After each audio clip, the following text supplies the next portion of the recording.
E aí pessoal, tudo bem? Vamos começar a nossa quarta audioaula de História Geral, agora tratando de fenícios, hebreus e persas. Vamos começar então pelos fenícios.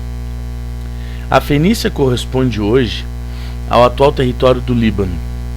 Nessa estreita faixa de terra, os fenícios acabaram desenvolvendo fortemente o comércio marítimo, em função da extrema dificuldade de desenvolver a agricultura, sendo que a região tinha poucas áreas cultiváveis.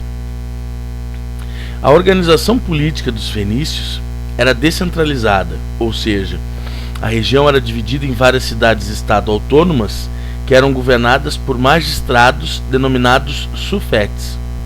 Como a principal atividade econômica era o comércio marítimo e o grupo que governava as cidades estava ligado a essa atividade, o tipo de governo desenvolvido nessa região foi a talassocracia, do grego thalassa, que significa mar, e kratos, que significa poder.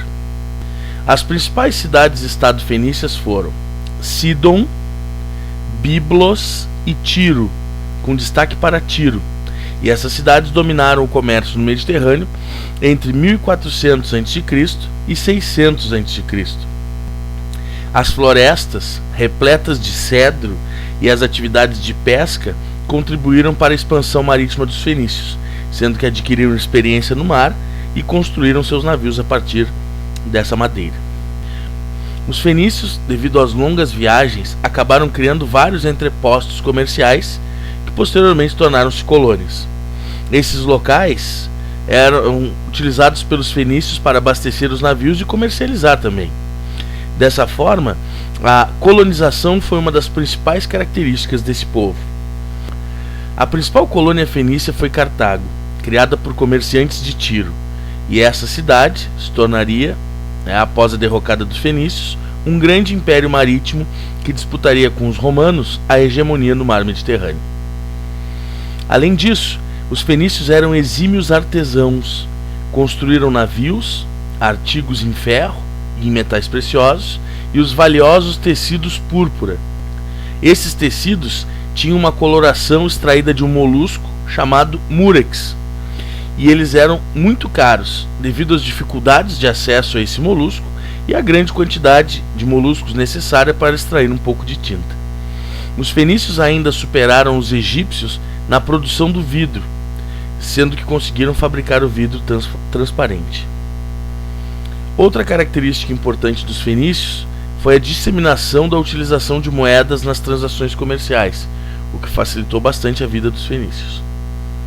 Visando facilitar ainda mais o controle das atividades comerciais, os fenícios criaram o alfabeto, formado por 22 letras, apenas consoantes.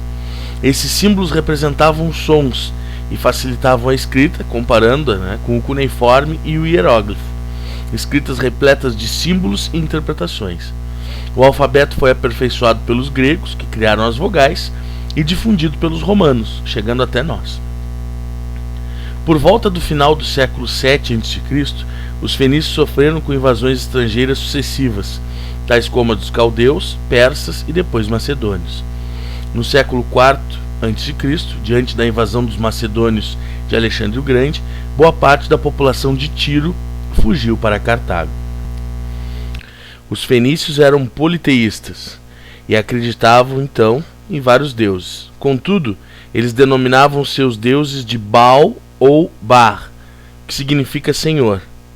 Uma das grandes características da religião dos fenícios é que eles realizavam sacrifícios humanos e se tornaram o único povo da antiguidade oriental a desenvolver essa prática. Hebreus. Originários da cidade suméria de Ur, na Mesopotâmia, por volta do início do segundo milênio a.C., os hebreus se destacaram por criarem a primeira religião monoteísta da antiguidade. O judaísmo seria a base para o desenvolvimento de outras religiões monoteístas no decorrer da história, como o cristianismo e o islamismo. O culto a Iavé, também chamado Javé ou Jeová, uniu os hebreus antes politeístas. O livro considerado sagrado para os hebreus é o Torá, que é o Antigo Testamento da Bíblia cristã, e é a base para o conhecimento da sua história. A primeira organização política dos hebreus foi o patriarcado. Abraão, considerado o primeiro patriarca, seguindo, segundo o livro sagrado, orientações divinas, conduziu seu povo da Mesopotâmia para Canaã, a chamada Terra Prometida, atual Palestina. Durante a viagem, os hebreus desenvolveram o pastoreio nômade como atividade econômica. Ao chegarem a Canaã, os hebreus enfrentaram os cananeus, mas não permaneceram muito tempo na região, devido à dificuldade de desenvolver a agricultura. Liderados por Jacó, os hebreus migraram para o Egito, chegando nessa região na época da dominação dos Hicsos. Após a expulsão dos Hicsos, os egípcios escravizaram os hebreus, que permaneceram no Egito, entre o período de escravidão e o período anterior, por cerca de 4 séculos. Liderados por Moisés, o último patriarca, os hebreus fugiram do Egito em um episódio denominado Êxodo. Segundo a Bíblia, eles levaram cerca de 40 anos entre o Egito e a Palestina. Durante essa viagem, Moisés teria criado os 10 mandamentos e algumas leis sociais. Os hebreus chegaram a Canaã logo após a morte de Moisés, contudo, não mais unificados. Os hebreus haviam se dividido em 12 tribos. Segundo a Bíblia, essas tribos eram originárias das famílias dos 12 filhos de Jacó. Cada tribo era comandada por um juiz, que acumulava os poderes militar, político e religioso. Dessa forma, o juizado foi o segundo modelo, a segunda forma de organização política dos hebreus.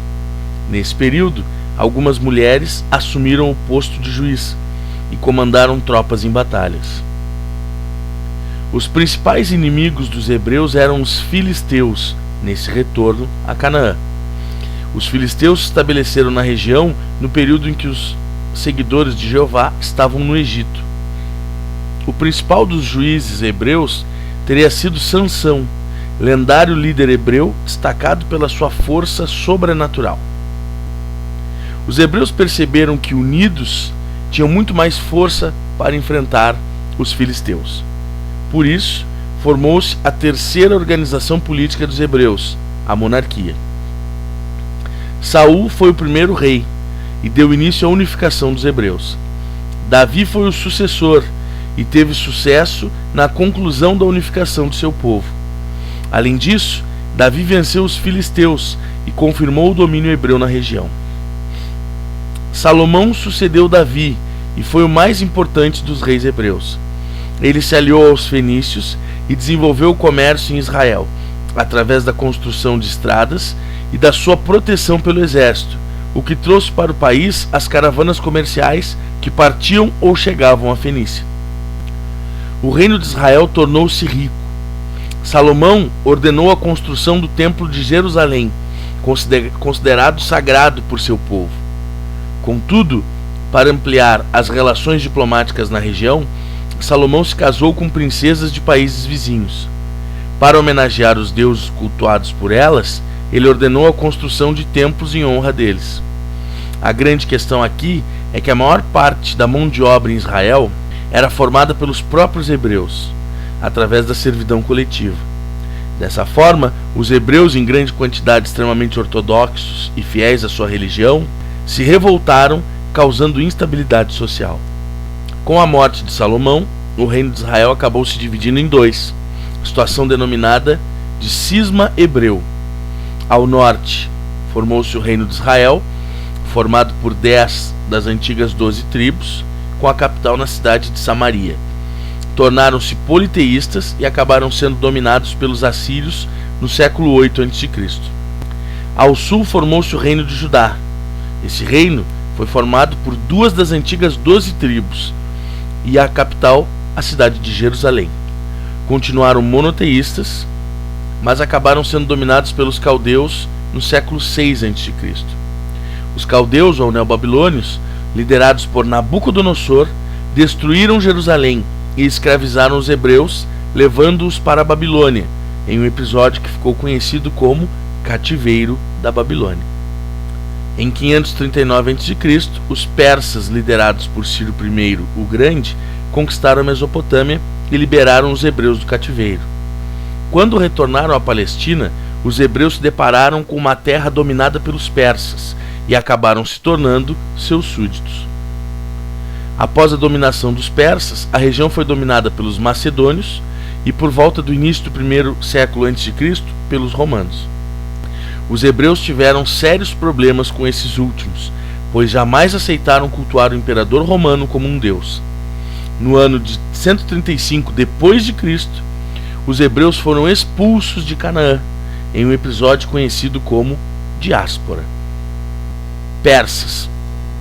Dominados por um povo chamado Medo, até o século VI a.C., haviam se identificado como um povo unificado a partir da difusão do zoroastrismo, religião dos persas. Ciro I, o Grande, liderou os persas, que venceram os medos e passaram a controlar a região do atual Irã. Liderados por ele, os persas conquistaram a Mesopotâmia, a Síria, a Palestina, a Fenícia, a Ásia Menor, que naquela época ficava nessa região o reino da Lídia, que era extremamente rico, e uma parte da Índia. Ciro era conhecido por respeitar a cultura e a religião dos povos dominados. Um exemplo disso é a libertação dos hebreus do cativeiro da Babilônia. Ciro I morreu em 529 a.C. e foi sucedido por seu filho Cambises I, que conquistou o Egito em 525 após a vitória na Batalha de Pelusa. Após uma tentativa frustrada de expandir o império no norte da África, Cambises se matou e o império foi tomado por revoltas emancipacionistas. Em 521 a.C., Dario I assumiu o Império Persa. Ele acabou com as revoltas, vencendo todas. Após a pacificação do império, Dario se dedicou à sua reestruturação. Ele dividiu o império em satrápias e nomeou sátrapas para governá-las. Os sátrapas eram geralmente persas. Para fiscalizá-los, Dario enviava, periodicamente, os seus fiscais, que eram chamados os olhos e ouvidos do rei. Esses fiscais faziam inspeções surpresas nas satrápias. Além disso, Dario ordenou a construção de estradas, o que estimulou o desenvolvimento comercial e facilitou a locomoção do exército para acabar com as possíveis revoltas. Para acelerar as comunicações, Dario criou um eficiente sistema de correios. Ele também instituiu a utilização de moeda, o que foi facilitado pela conquista dos tesouros da Lídia. O exército foi incrementado e Dario partiu para a conquista da Jônia, que na época era o litoral da Ásia Menor, formado por cidades-estado de cultura grega. Os atenienses apoiaram as cidades da Jônia na luta contra os persas, e por isso, após vencer a Jônia, os persas seguiram em direção à Grécia, conquistando a Trácia e a Macedônia no caminho. As guerras entre os gregos e os persas ficaram conhecidas como guerras médicas ou greco-pérsicas. Em 490 a.C., Dario I invadiu a Grécia com 50.000 soldados, mas acabou derrotado pelos atenienses na Batalha de Maratona. Em 480 a.C., Xerxes I, filho de Dario, invadiu a Grécia com 250.000 soldados. Para vencer os persas, as cidades gregas se uniram e expulsaram os invasores de seu território, após as vitórias nas batalhas de Salamina e Plateia. Além da derrota para os gregos, os persas tiveram que reconhecer a sua hegemonia no mar Mediterrâneo. No século IV a.C., o poderoso Império Persa caiu diante dos macedônios de Alexandre o Grande. O último imperador persa foi Dario III. Os persas tiveram muitos escravos em função de várias guerras, mas também utilizavam-se da servidão coletiva. Sua principal atividade econômica era o comércio. A religião dos persas era o zoroastrismo, uma religião criada por um persa chamado Zoroastro, também conhecido como Zaratustra. Essa religião era dualista, baseada na crença em um deus do bem, chamado Ahura Mazda ou Hormuz, que era auxiliado, segundo a crença dos persas, por espíritos bons, como Mitra, por exemplo, e o deus do mal, Ahriman, que era auxiliado por espíritos maus ou demônios. Na religião dos persas, eles acreditavam que, de acordo com as ações das pessoas durante a vida, essas pessoas tinham 3 destinos após a morte. Os bons iam para uma espécie de céu, Os maus iam para uma espécie de inferno, e as pessoas que ou se arrependeram no final da vida, ou levaram uma vida nem tanto para o bem, mas nem tanto para o mal, ficariam numa espécie de purgatório chamada Morada dos Pesos Iguais. Bem, pessoal, espero que tenham gostado de mais essa audioaula e até a próxima.